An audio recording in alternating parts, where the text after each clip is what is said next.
पे हम इतने मजबूत नहीं है, लेकिन हम जमीनी स्तर पे पिछले 7-8 वर्ष जो संपूर्ण राष्ट्र के क्रांतिकारियों लोहे की सलाखों से शरीर भेद दिया गया। उस समय के जेलर आर्ची बॉल जनता पार्टी बनाने वाले देश विरोधी उनके अस्से इन क्रांतिकारियों को इतिहास में जगह मिले, उसके लिए इस युवा पीढ़ी को अगर राष्ट्रवाद के नाम से जीते हुए वादियों की सरकार आने के बाद में इनके नकाब उतरे। वंदे मातरम, जय श्री राम। साथियों, भारतीय स्वतंत्रता संग्राम के सशस्त्र क्रांति से जुड़े सच्चे क्रांतिकारियों के लिए हम कार्य करते हैं। उनके बलिदान तिथि और उनकी जन्म तिथि पर हम केसरिया ज्योत का आयोजन करते हैं। केसरिया का अर्थ है जब सर्वोच्च बलिदान बिना नाम, लोभ, लालच और मोह के मां भारती के लिए कर दिया जाए, और ज्योत वह अग्नि जो अगली पीढ़ी तक प्रज्वलित रहे। उस देश के लिए वो भावना, उसे ज्योत का रूप दिया जाता है। केसरिया ज्योत के कार्यक्रम में जब हम महान क्रांतिकारी पंडित अर्जुन लाल सेठी, ठाकुर केसरी सिंह बारट, राव गोपाल सिंह खरवा, सेठ श्री दामोदर दास राठी, रास बिहारी बोस, वीर सावरकर, सचिंद्रनाथ सान्याल हम पढ़ते हैं, तब हमें पता चलता है कि स्वाभिमानी पूर्ण स्वराज में विश्वास रखने वाले क्रांतिकारी उस बंगाल की धरा पर इकट्ठे हो गए थे। साथियों, आप लोगों से निवेदन है कि हमारी पूरी बात सुने। और सोशल मीडिया पे हम इतने मजबूत नहीं है, लेकिन हम जमीनी स्तर पे पिछले 7-8 वर्षों से केसरिया ज्योत का कार्यक्रम रख रहे हैं। समाज के हर तबके से जुड़कर उन्हें उनके समाज से जुड़े हुए क्रांतिकारियों के बारे में बताते हैं, और उन्हें इस गर्व की अनुभूति होती है कि हमारा भारतवर्ष हाथ जोड़कर स्वतंत्र नहीं हुआ है। हमारे इतने इतने पुरुषार्थी क्रांतिकारी, जिस बलिदानी का 24 मई को बलिदान दिवस और जन्म तिथि आ रही है, वह बलिदानी था जो संपूर्ण राष्ट्र के क्रांतिकारियों से जुड़ा हुआ था, क्योंकि उनके पिता ठाकुर केसरी सिंह बारट एक बहुत बड़े क्रांतिकारी थे और संपूर्ण राष्ट्र के क्रांतिकारी गतिविधियों की जानकारी उनको थी। इसीलिए अंग्रेज हुकूमत ने सबसे बर्बरपूर्ण प्रताड़नाएं कुंवर प्रताप सिंह बारट को दी, और यदि कुंवर प्रताप सिंह बारट टूट जाते तो उस समय बंगाल के हजारों क्रांतिकारियों को फांसी पर चढ़ाया जाता। पलाश से खींच खींच कर नाखून निकाल लिए गए, 100 ग्राम लोहे की सलाखों से शरीर भेद दिया गया, कई घंटों बर्फ की सिल्लियों पर लिटा कर रखा, कई दिनों तक खूंटी पर नंगा बदन टांग के रखा। और तब भी जब प्रताप नहीं टूटे, उस समय के जेलर आर्चीबाल्ड क्लीवलैंड ने एक चालाकी खेली और कुंवर प्रताप को बोला कि तेरी मां तेरे लिए रोती है, तू हमें क्रांतिकारियों की जानकारी बता दे तो हम तुझे छोड़ देंगे। उन वीर बालक ने अंग्रेज अफसर को पूर्ण शक्ति जुटाकर जवाब दिया कि मैं अपनी एक मां को हंसाने के लिए देश की हजारों माताओं को रुला नहीं सकता। कुंवर प्रताप सिंह बारट को इतनी प्रताड़नाएं दी गई कि उनका शरीर सिर्फ एक पोटली के बराबर रह गया था, और 24 मई 1918 को वो देश पर बलिदान हो गए।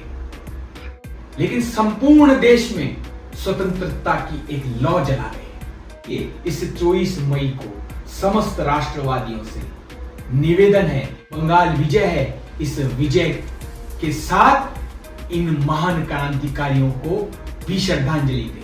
अन्य राजनेताओं का तो मुझे पता नहीं, लेकिन राष्ट्रवाद के नाम से जो नेता बने हैं, कम से कम उन लोगों को एक दिन 24 मई को सोशल मीडिया के माध्यम से इन्हें श्रद्धांजलि देनी चाहिए। एक वो कॉकरोच जनता पार्टी बनाने वाले देश विरोधी, उनके 80 लाख समर्थक हो जाते हैं, और हमारे राष्ट्र के सच्चे नायकों की पोस्ट तक नहीं डाली जाती। लेकिन हम यह निवेदन और आग्रह राष्ट्रवादी जनता से कर रहे हैं। उन राष्ट्रवाद के नाम से चुने जाने वाले नेताओं को ताकीद कर देता हूं कि हम जरूर सोशल मीडिया पे कमजोर होंगे, लेकिन जमीन पर हम बहुत मजबूत हैं। हमने 7 अक्टूबर 2025 को महर्षि वाल्मीकि जयंती के दिन भ्रष्ट कांग्रेस अफसरों के खिलाफ जयपुर से दिल्ली तक पैदल मोदी है तो मुमकिन यात्रा निकाली थी। जिसमें हमने राष्ट्र के इन सच्चे नायकों को अपने साथ अपने आशीर्वाद के लिए रखा था।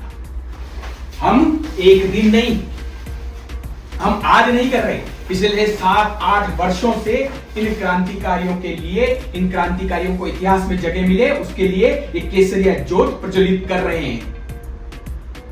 तो कमजोर आंकने की इस युवा पीढ़ी को अगर राष्ट्रवाद के नाम से जीते हुए नेताओं ने हमारे इन अमर बलिदानी की पोस्ट नहीं शेयर की तो हमारी तैयारी चालू है।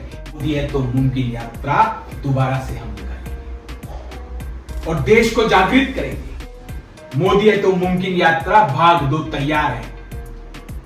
लेकिन अभी हम राजस्थान सरकार के मुख्यमंत्री श्री भजनलाल जी के मार्फत बंगाल की जनता, बंगाल की राष्ट्रवादी जनता को धन्यवाद देना चाहते हैं, आभार प्रकट करना चाहते हैं। देश के गृह मंत्री को आभार प्रकट करना चाहते हैं, देश के प्रधान सेवक नरेंद्र मोदी जी को। वीडियो के अंत में आप लोगों से एक सवाल पूछता हूं। जब 1915 के दौर में प्रथम विश्व युद्ध था और उस टाइम बंगाल से लेकर लाहौर तक, कश्मीर से लेकर कन्याकुमारी तक लाखों की संख्या में सशस्त्र क्रांतिकारियों के होने के बावजूद भी सशस्त्र क्रांति क्यों नहीं हो पाई? उसका बड़ा कारण था कि ये जो नेहरूवादी कांग्रेस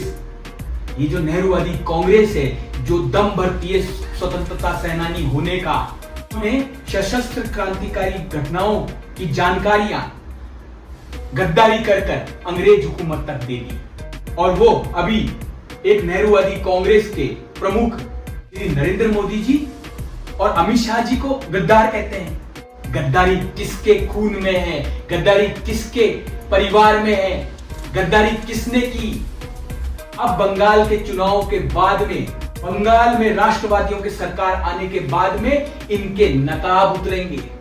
आप सबसे निवेदन है कि आप जाने, क्योंकि इन्होंने सत्ताओं में रहते हुए सच्चे क्रांतिकारियों को इतिहास से मिटाने का काम किया।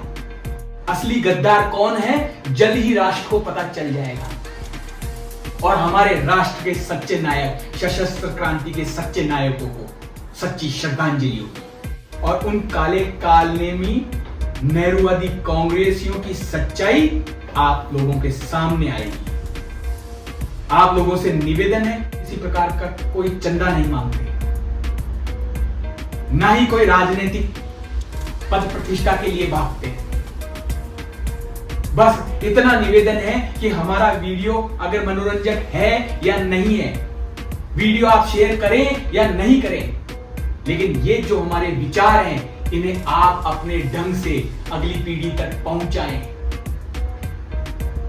और यही केसरिया ज्योत प्रज्वलित करनी है। यह हर पीढ़ी में करनी है, क्योंकि बंगाल की जीत के बाद में तमाम भारत विरोधी शक्तियां खलबला रही है। भारत को बर्बाद करने की उनकी मंशा भारत में रह रहे गद्दारों के द्वारा फल फूलित हो सकती है। इसलिए आप लोग सजग रहें। जय हिंद, वंदे मातरम, वंदे मातरम, वंदे मातरम।